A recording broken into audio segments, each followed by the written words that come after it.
Arithmetic progression में class 10th में जब ये क्वेश्चन आता है तो बहुत से बच्चे इसमें कंफ्यूज हो जाते हैं। यहाँ पर पूछता है कि इस एपी का फर्स्ट नेगेटिव टर्म क्या होगा। तो यहाँ पर आपको ये देखना है कि फर्स्ट नेगेटिव टर्म के लिए पहले आपको एपी लिख लेनी है, जो कि 53, 48 और 43 डॉट डॉट डॉट। तो सबसे पहले आपको ए को डिटरमाइन करना है। A means the first term of the AP. First term इसका 53 है, राइट। और अगर मैं डी की बात करूं, डी मतलब होता है कॉमन डिफरेंस, जो कि आता है टर्म 2 में से टर्म 1 माइनस करके। तो 48 में से अगर आप 53 को सब्ट्रैक्ट करोगे तो ये आने वाला है -5, राइट। अब आपको बताने कि इस एपी का पहला नेगेटिव टर्म कौन से पोजीशन पे आएगा, आपको एन की वैल्यू बतानी है।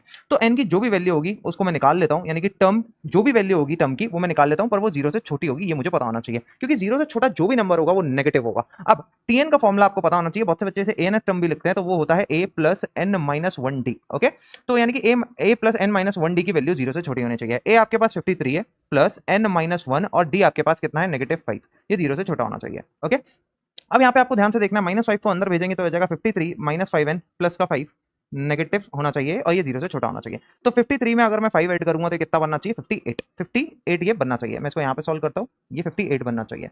58 माइनस 5n जो होना चाहिए वो छोटा होना चाहिए 0 से। अब मैं 5n को उधर ले जाता हूँ तो ये बनेगा 58, और ये आपके पास लेस देन, और ये 5 उधर चला जाएगा तो 5n। और अगर मैं 5 से इसे डिवाइड करता हूँ तो 5 1 टाइम 5, 5 1 टाइम 5 पॉइंट समथिंग आ जाएगा। यानी कि जो n की वैल्यू होनी चाहिए वो 11 पॉइंट समथिंग से बड़ी होनी चाहिए, और 11 पॉइंट समथिंग से जस्ट बड़ी वैल्यू आपके पास क्या होगी, 12।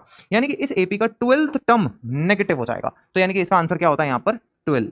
तो आपको ये समझ आया या नहीं आया? बहुत इजी कॉन्सेप्ट है, क्वेश्चन करके देखना। नहीं आया तो कमेंट सेक्शन में या फिर मैसेज में कुछ भी आप पूछ सकते हो। मिलेंगे आगे, तब तक के लिए ओके, टाटा बाय बाय।